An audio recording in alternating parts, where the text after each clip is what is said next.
Major breaking news right now. The Pentagon is moving a Marine Expeditionary Unit to the Middle East as Iran steps up attacks on the Strait of Hormuz, according to 2 U.S. officials. U.S. Defense Secretary Pete Hegseth has approved a request from Central Command for the unit, typically consisting of up to 2,500 Marines. The move comes as Iranian strikes on the strait have paralyzed traffic through the strategic waterway, disrupting the global economy and driving up gas prices. Make sure to follow for latest updates. We have some About 10 days after 9/11, I went through the Pentagon and I saw Secretary Rumsfeld and Deputy Secretary Wolfowitz. I went downstairs just to say hello to some of the people on the Joint Staff who used to work for me. And one of the generals called me in. He said, "Sir, you got to come in. You got to come in and talk to me a second." I said, "Well, you're too busy." He said, "No." He says, "We've made the decision. We're going to war with Iraq." This was on or about the 20th of September. I said, "We're going to war with Iraq. Why?" He said, "I don't know." He said, "I guess they don't know what else to do." So I said, "Well, did they find some information connecting Saddam to Al-Qaeda?" He said, No. He says, "There's nothing new that way. They just made the decision to go to war with Iraq." He said, "I guess it's like we don't know what to do about terrorists, but we've got a good military and we can take down governments." And he said, "I guess if the only tool you have is a hammer, every problem has to look like a nail." So I came back to see him a few weeks later, and by that time we were bombing in Afghanistan. I said, "Are we still going to war with Iraq?" And he said, "Oh, it's worse than that." He said, he reached over on his desk, he picked up a piece of paper, and he said, I just got this down from upstairs," meaning the Secretary of Defense's office today, and he said, "This is a memo that describes how we're going to take out 7 countries in 5 years, starting with Iraq and then Syria, Lebanon, Libya, Somalia, Sudan, and finishing off Iran." About 10 days after 9/11, I went. Shalom, Yashar Allah.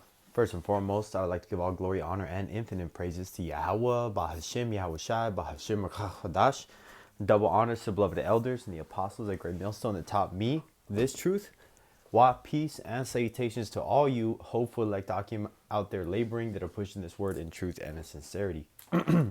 This is your brother Amar from the GMS Boise, Idaho camp, and I'm doing this lesson, based on, if you've ever seen this video. I remember seeing this video years and years and years ago. Actually before I was coming into the truth, actually when I was starting to get into conspiracy theories and whatnot, but that's besides the point. The man who's talking is Wesley Clark, which was obviously an important man. I had a little side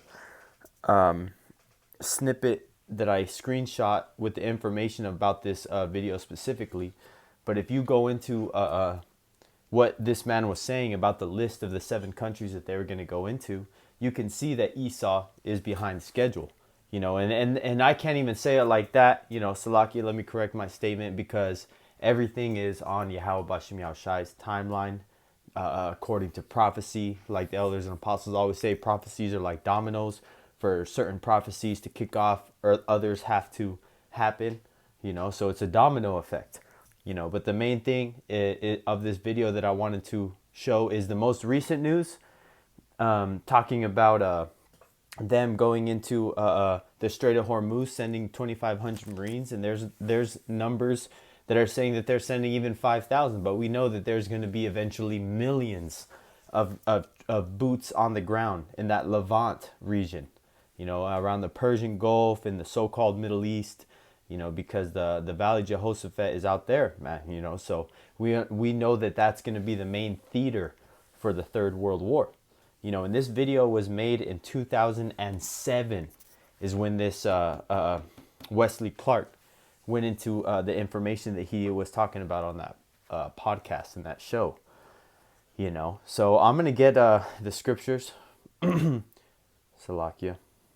This is where I was getting my videos. This is Revelation 11 and 14. "The second woe is past, and behold, the third woe cometh quickly." The second woe, it's talking about World War II. A woe means death, destruction, world-changing events.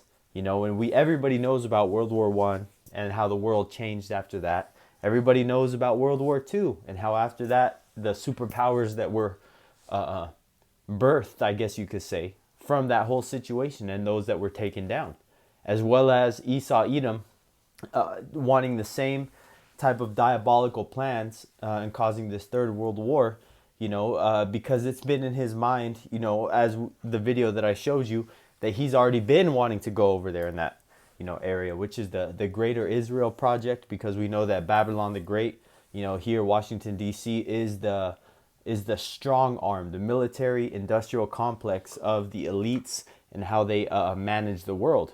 So I'm going to go into scriptures. Man, I really want to go to that screenshot, but I don't really want to go to through the photos and try to find it real quick. But this is I'm going to go to the brothers going live. Elder Yashua Wampa's going live. Go hit up that live stream after this. But Salaki, I'm going to go straight to Jeremiah 49 and 16. And I wanted this to be like, a straight to the point news announcement. I didn't want to ramble too much, just showing you the couple of videos, up-to-date information. If no brothers have seen that Wesley Clark video, and I believe he was a general or someone that was working in the Pentagon. But as you can see that he was a high up, so I wanted to get that information out, and as a refresher, or if no one has ever seen that video, how it's applying now due to prophecy, getting after those Persians, Elamites, the so-called Iranians. This is Jeremiah 49 and Salakia. I'm going to start at the 16th verse, and I'm going to read 17 and 18. This is Jeremiah 49 and 16. Thy terribleness. Here, I'm gonna read this whole thing, because I want to get the whole meat off this bone. Salakia. Jeremiah 49 and 14.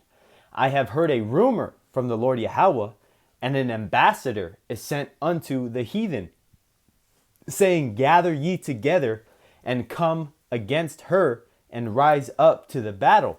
And that's what we see, these nations not backing down. We have Iran say, we waiting for you.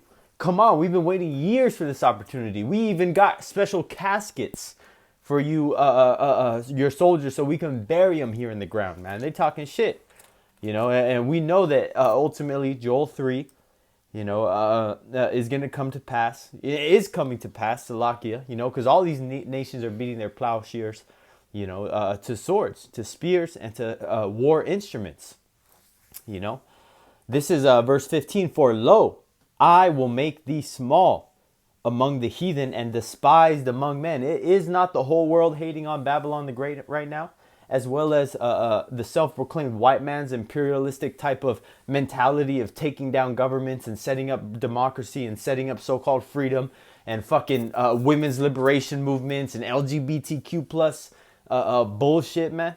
So as you can see, these nations do not want anything to do with Western civilization, Western culture, or Western ideology polluting their way of life. And for thousands of years, the way that they have culturally developed into the nation that they are today.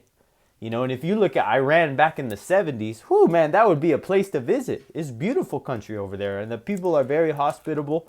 The heathen in general have better manners, other than the Elamites, the Red Dot Indians, than Esau Edom. They're about their culture, they're about more traditional. Even look at Ammon. Ammon has the lowest divorce rates, even though they don't got much children, but they have some of the lowest divorce rates, worldwide, because these other nations aren't subject to the curses, as well as they have more order. So Salakia, to keep rambling, I want to make sure this is straight and to the point. This is, thy terribleness hath deceived thee. Salakia. Thy terribleness hath deceived thee, and the pride of thine heart, O thou that dwellest in the clefts of the rock, that holdest the height of the hill, though thou shouldest make thy nest as high as the eagle, I will bring thee down from thence, saith the Lord Yahweh. And that is a precept straight to the point to Obadiah, man. Goes into Esau Edom making his nest among the stars, his so-called satellites, his technology, being able to look from the top down on these other nations, and he's still sending $5 million missiles on painted objects, so that his haughtiness, his pride, has deceived him, because he thinks he's bombing ships, fucking this enemy up, and they're the whole time luring him into a trap. which is ultimately going to be the fall of Esau Edom's empire. But we have to remember that the charagma, the MOT to the B, has to come into place before the nuclear missiles fly. World War III may start, but before the nuclear missile destruction happens, the mark of the beast, the digital ID system that's going to be injected under your skin, your right hand, your forehead, has to come to pass. Revelation 13 and 16 has to come to pass before this war gets nuclear. Continuing verse 17, also Edom shall be a desolation. Every one that goeth by it shall be astonished, and shall hiss at all the plagues thereof. And that's talking about because Babylon the Great here in America is going to be completely wiped out by nuclear missiles.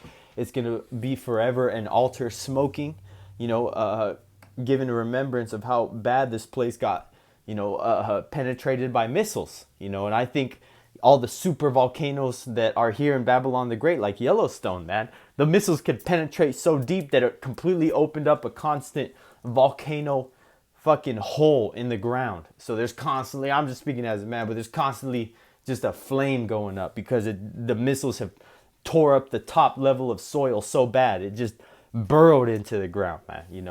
But either way, that this place is going to be a memorial of what not to do when you have power in the world. And that's why the nation of Israel under Yahweh, Yahushai, and the elect is going to be looked at upon as gods, because we are and will be, because we are going to be ruling the world in righteousness and not in wickedness. Verse 18, as in the overthrow of Sodom and Gomorrah and the neighbor cities thereof, saith the Lord Yahweh, no man shall abide there, neither shall a son of man dwell in it. Because like I said, it's going to be uninhabitable. This is going to be a memorial, and no one's going to live here. Pitch tent, only the reptiles and vultures are going to be over here. And as in the overthrow of Sodom and Gomorrah, because we know it's going to go by nuclear fire, raining down fire. And as well to this very day, Sodom and Gomorrah is not inhabited. You can't farm there. There's no clean water. The climate is horrible, etc., etc. No one lives there anymore. Which we know that ultimately the death by fire of Babylon the Great, as well as certain parts of the world, is the second death. The first death being the flood, and the second death being fire. And that's why it uses the comparison of Sodom and Gomorrah. So I'm going to wrap this lesson up. I wanted to get straight to the point and make sure that, those videos were put out there, and to show you that prophecy is actively happening, because we know that Yahweh Bashem Yahushai has promised World War III in his word, that these nations are going to be gathered over there in the so-called Middle East, the Levant region, and where those nations currently live, of the Carmenians, Elam, the Ishmaelites. They're all out there in the so-called Middle East, and those are two main key players, or a couple of the main players in, Babylon the Great, Salakia, in the war, as well as Babylon the Great being a main player, being Esau Edom and his different beast systems from the Vatican, Washington D.C., and London, which are different heads to the same beast, But Lord willing, that this lesson was edifying unto the elect. Till next time, I would like to give all glory, honor, and infinite praises to Yahweh, Bahashim, Yahushai, Bahashim Chodash, and double honors to beloved elders and the apostles of the great millstone that taught me this truth, while peace and salutations to all you hopeful elect Akim out there laboring, that are pushing this word in truth and in sincerity. Till next time, Lord willing, Shalom.